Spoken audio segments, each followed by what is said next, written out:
The administrative error was discovered at 8:47 hours, Galactic Standard Time, when Junior Clerk Vexthal's third manipulator appendage accidentally pressed the wrong authorization code. What should have been a routine filing of mineral survey reports instead became the catalyst for one of the most significant revelations in the Galactic Council's 3,000-year history. Dr. Sarah Chen's personnel file materialized across every diplomatic screen in the council chamber.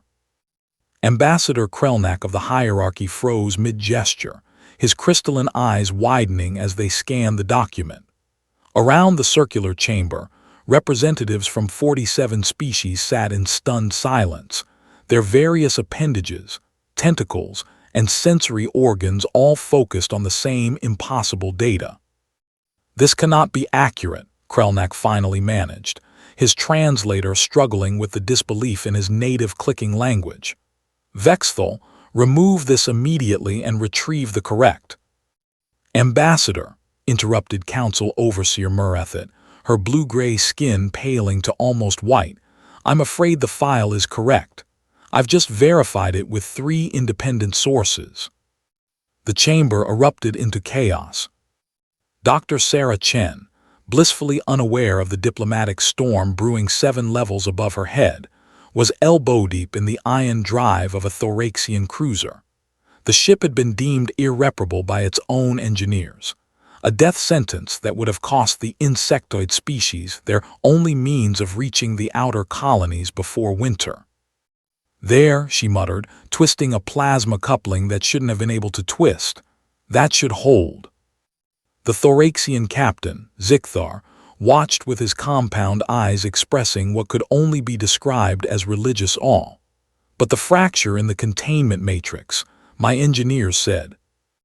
"Your engineers were working with Thoraxian metallurgy," Sarah said, wiping grease on her already stained jumpsuit. "But you're using Ventrian-grade plasma, different thermal expansion coefficients. I just adjusted the tolerance margins and rerouted the secondary coolant through the backup manifold. Basic thermodynamics." Basic thermodynamics. Zikthar would later tell his hive mates that those 2 words, spoken with such casual confidence, were when he first understood why the humans frightened the council. Back in the council chamber, Ambassador Krelnak was reviewing the file for the 7th time, each reading making his situation more precarious. "She has degrees in 16 fields," he said flatly. 16, quantum physics, xenobiology, mechanical engineering, astrophysics, materials science, neurology, and these are just the formal credentials." He gestured at the holographic display with one of his primary arms. "The informal notations indicate working knowledge in 43 additional disciplines." "That's impossible," growled Ambassador Throck, the Kragnari representative, his massive frame hunched forward. "No species can master more than 3, perhaps 4 specialized fields in a single lifetime. The neural plasticity required, the cognitive load." "She's 32 years old," Overseer Murathet said quietly. The silence that followed was deafening. "How many humans are there like her?" asked Ambassador Yetera of the Synthesis Collective, her melodious voice carrying an edge of fear. Murathet pulled up another screen, then another, then dozens more. "The question, Ambassador, is not how many are like her. The question is, how many aren't?" In the maintenance bay, Sarah had moved on to helping a young Caltharian engineer understand why his gravity compensator kept failing. The lizard-like being had been struggling with the problem for weeks.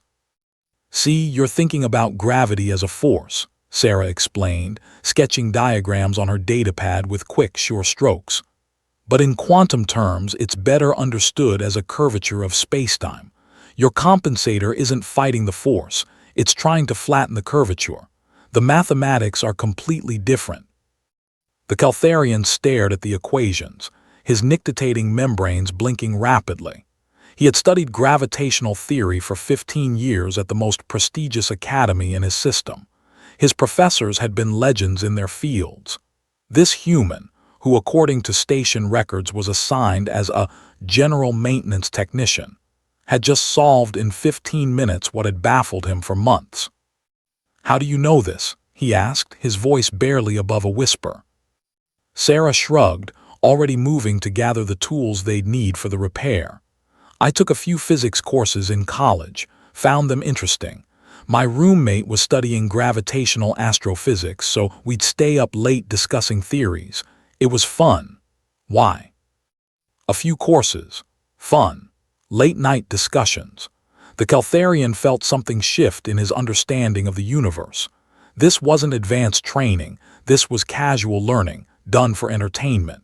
He looked at Sarah Chen with new eyes, suddenly aware that he might be standing next to someone whose capabilities he had fundamentally misunderstood. "No reason," he said quietly, "no reason at all." By midday, the council had entered emergency session. The discovery of Sarah Chen's file had triggered a comprehensive review of human personnel across all Galactic Council facilities. What they found shook the foundations of everything they thought they knew about intelligence, capability, and potential. Ambassador Krelnak stood before the assembly, his earlier skepticism replaced by something that looked disturbingly like dread. "We've been categorically wrong about humans," he announced. "What we dismissed as enthusiastic generalism is actually something else entirely." He pulled up file after file. A human janitor who had casually reprogrammed the station's AI to be 40% more efficient. A human cafeteria worker who had reformulated the Ventrian dietary supplements to eliminate a toxic compound no one else had noticed. A human security guard who had written a thesis-length report on improving defensive systems, which military analysts were now calling revolutionary. "They do not specialize," Krelnak continued, his voice heavy with the weight of understanding. "Or rather, they specialize in everything.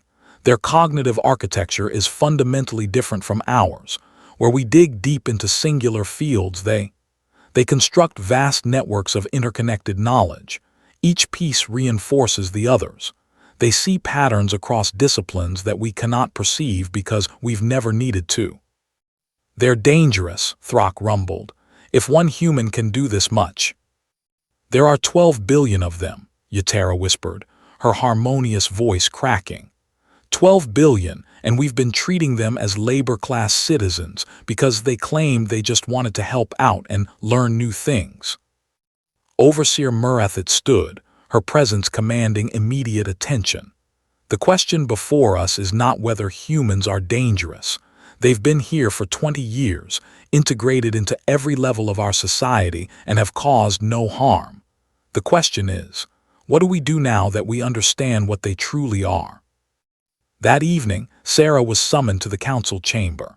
She arrived still in her maintenance jumpsuit, wondering if she was in trouble for the unauthorized repair work on the Thoraxian cruiser. Instead, she found herself standing before the assembled representatives of the Galactic Council, all of whom were staring at her with expressions ranging from awe to terror to deep confusion. Ambassador Krelnak spoke first. "Dr. Chen, we've reviewed your personnel file." "Oh," Sarah said, glancing down at her grease-stained clothes. "Yeah, I know I'm technically overqualified for maintenance work, but honestly I just really enjoy fixing things. The hands-on problem-solving is so much more satisfying than pure research, you know. And I get to meet people from all over the galaxy. Plus, the station needed help, and I was between projects, so—" "Dr. Chen," Krelnak interrupted gently, "why didn't you tell us about your qualifications when you arrived?" Sarah blinked. "You didn't ask. I mean, I filled out the application honestly. I just applied for whatever job was available. I didn't want to make a big deal about it." "Didn't want to make a big deal," Throck repeated slowly. "About being qualified to head research divisions in 16 different fields." "Well, I mean, there are lots of humans way more qualified than me," Sarah said with a slight shrug.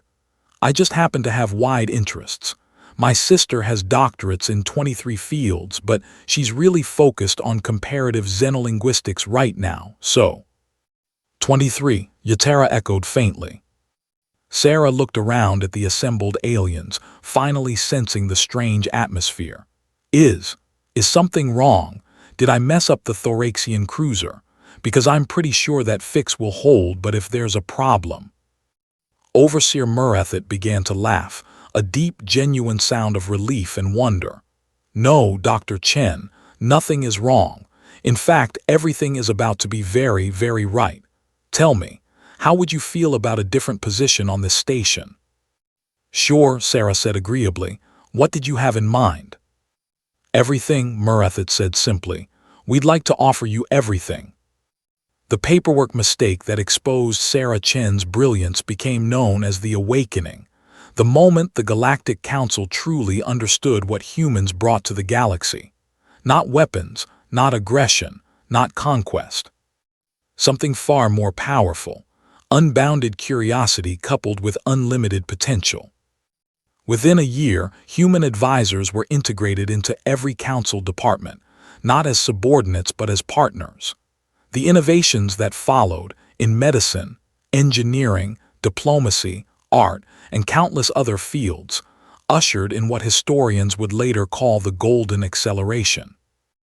And Sarah Chen, she continued doing exactly what she'd always done, fixing things, learning new skills, helping wherever she was needed, and occasionally explaining to bewildered alien colleagues that no, this really wasn't that impressive by human standards.